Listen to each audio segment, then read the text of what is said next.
आज हम लोग बात करने वाले बीए पार्ट 2 हिस्ट्री ऑनर्स का पेपर 3। पेपर 3 का ये चैप्टर 2 है और चैप्टर 2 पूरा अच्छा तरह से कंप्लीट हो गया था।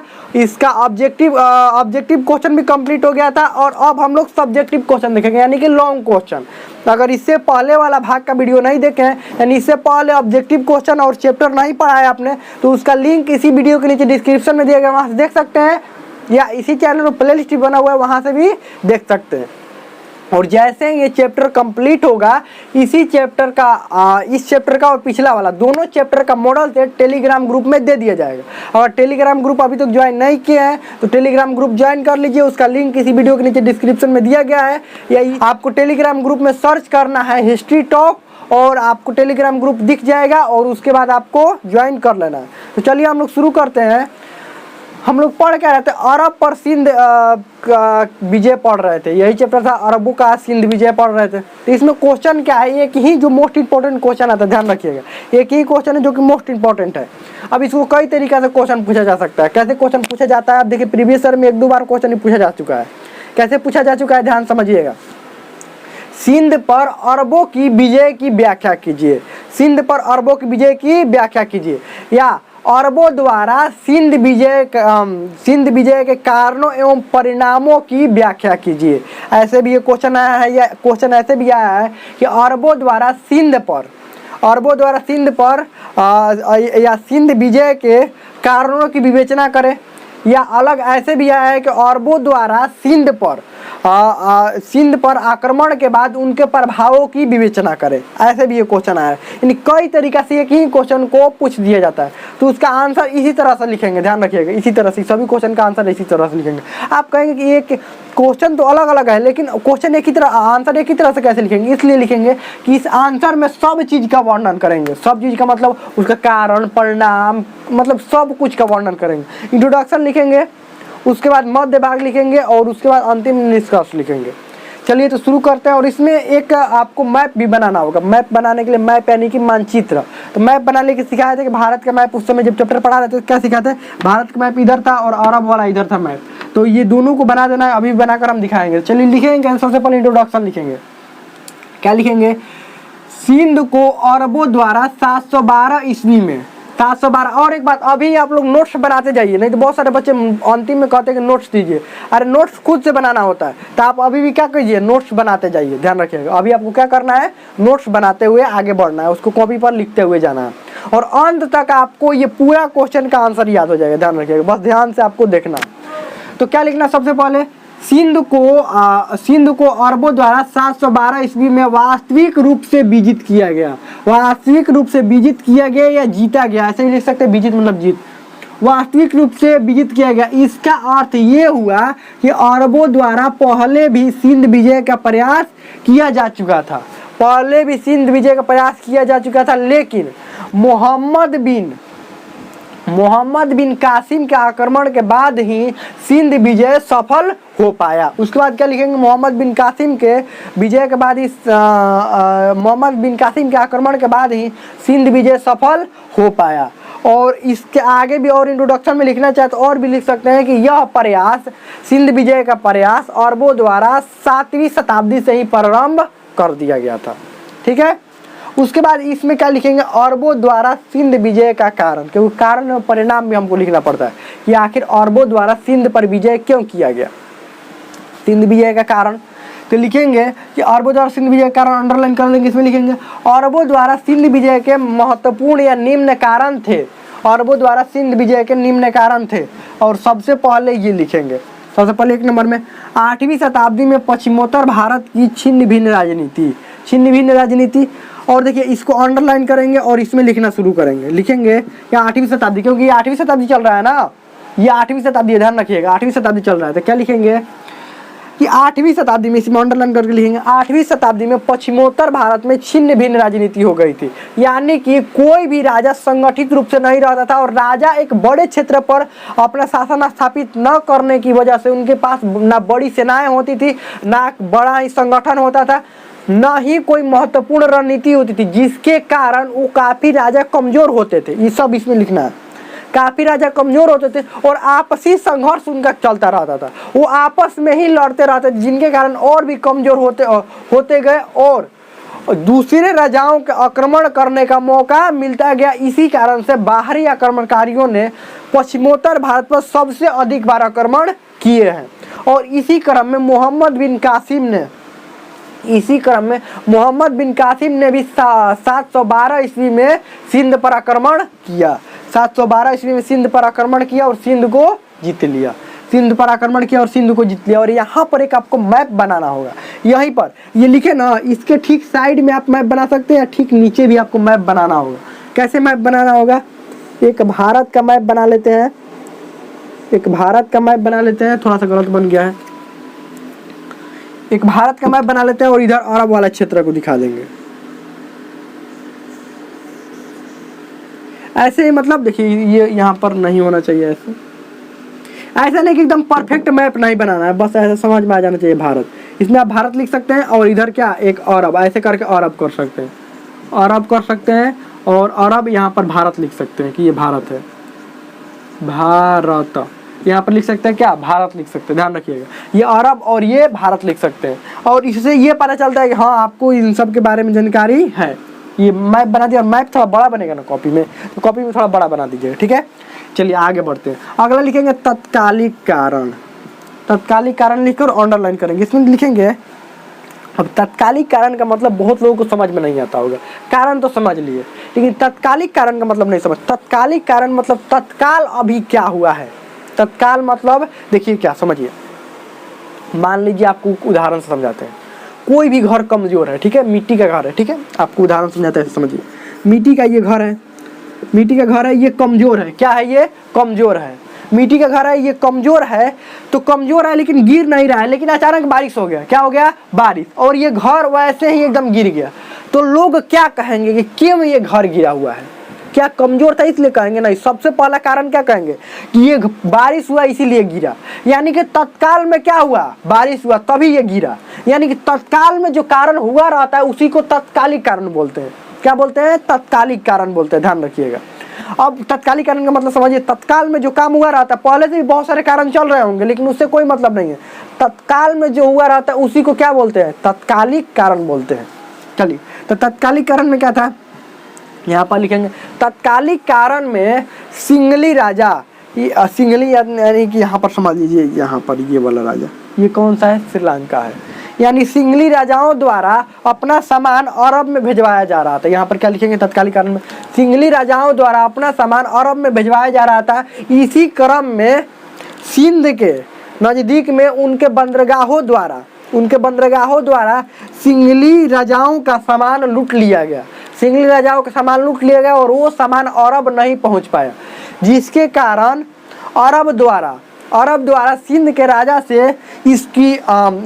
राजा से इसकी क्षतिपूर्ति की मांग की गई। क्योंकि लूटा कहाँ पर गया? सिंधे में ना, तो कहाँ किससे मांग किया जाएगा? सिंध के राजा से क्षतिपूर्ति की मांग की गई, लेकिन सिंध के राजा ने मना कर दिया इस बात को, जिसके कारण अरबों द्वारा सिंध पर आक्रमण किया गया। अब ये पूरा कहानी एक बार और आपको समझाते हैं। तत्कालिक कारण में क्या था? यहाँ से सामान भिजवाया जा रहा था, सिंगली वंश के राजाओं द्वारा सामान भिजवाया जा रहा था यहाँ पर अरब में, ठीक है। तब तक सिंध वाले क्षेत्र से, यहाँ पर सिंध वाले क्षेत्र में क्या किया गया? इधर सिंध वाले क्षेत्र में यहीं से बंदरगाहों से इनका सामान में लूट लिया गया। बीच में जब सामान लूट लिया गया, ये बात पता चला अरब वालों को, तो देखिए किसी का भी क्षेत्र में मान लीजिए विदेशी व्यक्ति का सामान लूटा जाए तो वो आप ही से हिसाब लेगा ना। राजा यहाँ के हम है और कोई विदेशी व्यक्ति का सामान इधर से जा रहा है और बीच में लूटा गया, तो हिसाब वो किससे लेगा? हमसे ही हिसाब लेगा ना, क्योंकि सुरक्षा का वो मांग किससे करेगा? हमसे ही करेगा कि आपके राज्य में कैसे सामान लूट लिया गया। और वैसे भी ये ताकतवर था तो और तो हिसाब लेगा कि हमसे कमजोर होकर हमारा ही सामान तुम्हारे राज्य में लूटा जा रहा है, ऐसे कैसे हो सकता है? ऐसे कैसे हो जाएगा? तो बताइए, ताकतवर रहेगा तो हिसाब मांगेगा ना। तो सिंध के राजा ने कहा कि नहीं, हम क्षतिपूर्ति नहीं करेंगे, हम नहीं जानते कि आपका सामान लूट गया, क्या हुआ, इससे मतलब नहीं है। जिसके कारण क्या हुआ? आक्रमण कर दिया, ठीक है। तत्कालिक कारण ये था। पहले से भी और बहुत सारे कारण थे। पहला बात की छिन्न भिन्न राजनीति थी, कोई भी आक्रमण कर सकता था। चलिए आगे बढ़ते हैं। दाहिर की असफल राजनीति। दाहिर, सिंध का राजा दाहिर था, तो यहाँ पर क्या लिखेंगे? अंडरलाइन करके लिखेंगे। सिंध का राजा दाहिर की असफल राजनीति के कारण भी अरबों द्वारा सिंध का विजय किया गया, क्योंकि सिंध के राजा दाहिर को इस बात का अनुमान नहीं था कि क्षतिपूर्ति न देने पर, यहाँ पर क्षतिपूर्ति नहीं न दिया था, क्षति जो हुआ था उसका पूर्ति नहीं किया था, ये मतलब इनका जो सामान लूटा गया था उसकी पूर्ति नहीं किया था।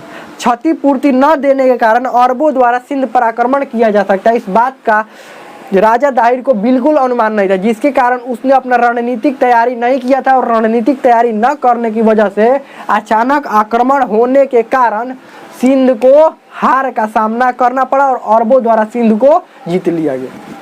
इसमें और भी बहुत कुछ अभी आगे लिख सकते हैं, हम तो ये बताते हैं कि हाँ ऐसे ऐसे आप एग्जाम में लिख सकते हैं, इससे बढ़ा कर और भी आप लिख सकते हैं। अरबों का लालच, और एक बात, अरब पहले से भी चाहते थे कि सिंध पर आक्रमण करे, इसमें क्या लिखेंगे अब पहले समझा देते, इसके बाद समझिए। अरब पहले से भी चाहते थे ना कि सिंध पर आक्रमण करे, सिंध में सोना की मात्रा ठीक ठाक थी, तो चाहते थे कि अरबों की सिंध पर आक्रमण कर, लेकिन कोई कारण तो मिलना चाहिए ना, ऐसे ही कैसे आक्रमण कर देंगे, तो कारण मिल गया, आक्रमण कर दिए। यहाँ पर लिखेंगे अरबों द्वारा पहले से भी सिंध पर आक्रमण करने के कारण को ढूंढा जा रहा था, लेकिन अचानक कारण मिलने के कारण अचानक उनको अरब सिंध पर आक्रमण करने का कारण मिल गया, जिसके वजह से वो लोग सिंध पर आक्रमण किए। और पहले से ही इनके मन में लालच था, पहले से ही मन में अरबों के मन में लालच था, जिसके कारण सिंध पर आक्रमण किए और बहुत अधिक मात्रा में यहाँ से सोना अपने देश लेकर गए। ठीक है, अब लिखेंगे मोहम्मद बिन कासिम का अभियान। देखिए ये इतना तो अरबों द्वारा आक्रमण किया गया, लेकिन अरब से जो शासक इधर आया आक्रमण करने के लिए वो कौन था? मोहम्मद बिन कासिम था, इधर से आक्रमण करने के लिए आया। तो अब लिखेंगे मोहम्मद बिन कासिम का अभियान। मोहम्मद बिन कासिम द्वारा एक सुसंगठित सेना लेकर अरब से सिंध की तरफ बढ़ा गया और सिंध पर आक्रमण किया गया। सिंध पर आक्रमण करने के बाद मोहम्मद बिन कासिम ने 712 ईस्वी में सिंध को जीत लिया और यहाँ से बहुत अधिक मात्रा में, इसमें लिखेंगे, इसमें अंडरलाइन करके इसमें लिखेंगे, बहुत अधिक मात्रा में सोना अपने देश भिजवाया गया और जजिया कर भी यहाँ पर लागू कर दिया गया। अब जजिया कर के बारे में चैप्टर में बहुत विस्तार से बताया है, तो आप जजिया कर के बारे में अच्छा से आप क्या कर सकते हैं, लिख सकते हैं। अब जजिया कर के बारे में यहाँ पर नहीं बताएंगे, जजिया कर के बारे में पहले भी पढ़ा चुके हैं, बता चुके हैं। ठीक है, अब आगे बढ़ते हैं। अब एक नंबर में क्या लिखेंगे? देवल अभियान। यहाँ पर क्या लिखेंगे? देवल अभियान। अब देवल अभियान लिखकर अंडरलाइन करेंगे, यही ये सिंध वाले क्षेत्र में ही देवल था, ध्यान रखिएगा, सिंध कोई अलग नहीं था, देवल कोई अलग नहीं था, सिंध वाले क्षेत्र में देवल था। सबसे पहले मोहम्मद बिन कासिम ने 712 ईस्वी में देवल अभियान किया, जिसके जहाँ पर इसने देवल बंदरगाह पर, वही सिंध का ही बंदरगाह था जहाँ सामान लूटा गया था। तो यहाँ पर क्या लिखेंगे? सबसे पहले 712 ईस्वी में देवल अभियान किया, जिसके कारण वो देवल बंदरगाह को सबसे पहले जीत लिया और राजा दाहिर को यानी शासक दाहिर को क्या किया? हरा दिया। और सबसे पहला इसका मोहम्मद बिन कासिम का सबसे पहला अभियान देवल अभियान था। उसके बाद नीरून अभियान लिखेंगे, उसके बाद नीरून क्षेत्र पर अपना अभियान किया और वहाँ के राजा को भी इसने हरा दिया। उसके बाद सेहबन अभियान, जिसको यहाँ के राजा को भी इसने आगे बढ़ता गया और हराता गया, क्योंकि इनकी इसकी सुसंगठित सेना थी। मुल्तान अभियान में भी इसने यही किया, मुल्तान वाले क्षेत्रों को भी अपने कब्जे में ले लिया। और उसके बाद मुल्तान वाले क्षेत्र को कब्जे में लेने के बाद भारत के अन्य क्षेत्रों में भी ये आगे बढ़ना चाहता था, लेकिन मोहम्मद बिन कासिम की अचानक मृत्यु हो गई और ये आगे नहीं बढ़ पाया और वहीं तक अरबों द्वारा वहीं तक क्षेत्र सीमित रह गया। बस अरबों द्वारा सिंध विजय का प्रभाव क्या हुआ? प्रभाव या परिणाम बात एक ही होता है, शब्द का थोड़ा सा अंतर होता है, लेकिन बात एक ही होता है। अरबों द्वारा सिंध विजय का प्रभाव, इसे अंडरलाइन करके इसमें आंसर लिखेंगे। अरबों द्वारा सिंध विजय का महत्वपूर्ण प्रभाव हुआ और कई बातें अरबों द्वारा भारत से सीखा गया और भारतीयों ने भी अरबों से कई बातें सीखी, जो निम्न है लिखकर एक नंबर में लिखेंगे। भारतीय योग्यता से पहचान, अंडरलाइन करके यहाँ पर लिखेंगे। क्या लिखेंगे? अरब और भारतीय युद्ध के दौरान, क्योंकि सिंध उस समय भारत में था, अरब और भारतीय युद्ध के दौरान अरबों ने भारतीय योग्यता को पहचाना और अरब भले ही सिंध विजय कर चुके थे, लेकिन वो उनको भारतीय सैनिकों द्वारा काफ़ी अच्छा यानी काफ़ी बड़ा टक्कर दिया गया और बहुत मुश्किलों से अरब शासकों द्वारा सिंध को जीता गया, जिसके कारण उनको भारतीय सैनिक से परिचय हुआ, भारतीय हथियारों से परिचय हुआ और भारतीय सैनिकों की योग्यता से भी उनकी पहचान हुई। उसके बाद संस्कृतियों का आदान प्रदान।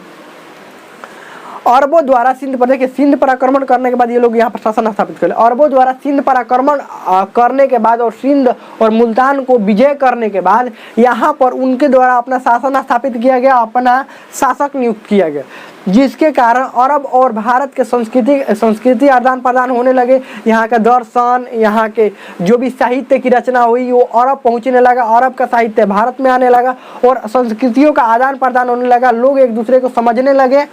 ये काफ़ी महत्वपूर्ण प्रभाव रहा। उसके बाद लिखेंगे व्यापार में वृद्धि। अब अरब के जो लोग थे वो भारतीयों के बारे में काफ़ी अच्छा जानने लगे और भारतीय क्षेत्र में उत्पादित होने वाले वस्तुओं के भी बारे में अधिक जानने लगे, जिसके कारण व्यापार में बहुत अधिक वृद्धि और भारतीयों द्वारा अरबों से सामान लिए जाने लगा, अरबों द्वारा भारतीय सामान लिए जाने लगे। उसके बाद नए वस्तुओं से परिचय, और यहाँ पर भी सांस्कृतिक आदान प्रदान में भी लिखेंगे, ये भी लिखेंगे सांस्कृतिक आदान प्रदान में भी ये लिख देंगे कि शून्य से परिचय, पहली बार शून्य से परिचय अरबों का हुआ। भारत का शून्य और दशमलव का परिचय भी पहली बार अरबों का भारत से ही हुआ, यानी कि भारतीयों का शून्य और दशमलव का परिचय अरबों द्वारा हुआ। इसका प्रभाव ये भी पड़ा, भारत में जो शून्य थे, दशमलव थे, पहली बार अरबों ने शून्य और दशमलव का प्रयोग सीखा। नए वस्तुओं से परिचय, भारतीय क्षेत्र में शासन करने के बाद अरबों द्वारा चीन से कागज और भी नई नई वस्तुओं का उन्होंने नई नई वस्तुओं से उनका परिचय हुआ और वो अपने देश ले गए और वहाँ पर उपयोग करने लगे। ये हुआ प्रभाव, ये कारण, ये प्रभाव। अंतिम निष्कर्ष लिखेंगे। अरबों द्वारा भारतीय क्षेत्र में आक्रमण तो किए गए, लेकिन वो भारतीय क्षेत्रों में आगे नहीं बढ़ पाए, क्योंकि उनका प्रमुख शासक मोहम्मद बिन कासिम की मृत्यु होने के बाद कोई भी योग्य शासक, निष्कर्ष में लिखेंगे, कोई भी योग्य शासक ऐसा नहीं बच पाया जो भारत में आगे बढ़ सके और भारतीय क्षेत्रों को विजित कर सके। और यहीं पर अरबों द्वारा सिंध तक ही वो सीमित रह गए। बस इतना, सिंध तक ही सीमित रह गए। इसमें और भी आगे लिख सकते हैं कि सिंध तक ही सीमित रह गए और वापस धीरे धीरे उनका सिंध भी उनके धीरे धीरे हाथों से निकलने लगा और अंतिम में फिर वापस वो अरब चले गए। अंत में वो फिर वापस अरब चले गए, क्योंकि सिंध में भी वो अस्थायी नहीं रह पाए और धीरे धीरे क्या हुआ, उनका क्षेत्र स्वतंत्र होने लगा और वो वापस फिर कहाँ पर चले गए, अरब चले गए। ध्यान रखिए, अरब वाले फिर वापस अरब ही चले गए, क्योंकि यहाँ पर जो विजय किए थे ना, तो वापस भी अरब में ही आपसी लड़ाई झगड़ा होने लगा। जो अरब में लड़ाई झगड़ा सुलझाने चले गए तो यहाँ पर राजाओं द्वारा फिर वो अधिकार कर लिया गया, इधर के राजाओं द्वारा। तो यहाँ पर निष्कर्ष लिख दिया, तो हमें तो समझ में आ गया होगा। ये चैप्टर पूरी तरह से खत्म हो गया। ऑब्जेक्टिव क्वेश्चन, सब्जेक्टिव क्वेश्चन सब कुछ खत्म हो गया। इस चैप्टर का और पिछले चैप्टर का मॉडल सेट जल्द टेलीग्राम ग्रुप में दे दिया जाएगा, और टेलीग्राम ग्रुप नहीं ज्वाइन किए हैं तो जल्द से जल्द ज्वाइन कर सकते हैं। उसका लिंक इसी वीडियो के नीचे डिस्क्रिप्शन में दिया गया है। तो हमें तो समझ में आ गया होगा। इसमें कोई भी डाउट हो, कोई भी क्वेश्चन आप कमेंट में पूछ सकते हैं, मतलब समझ में आ गया होगा।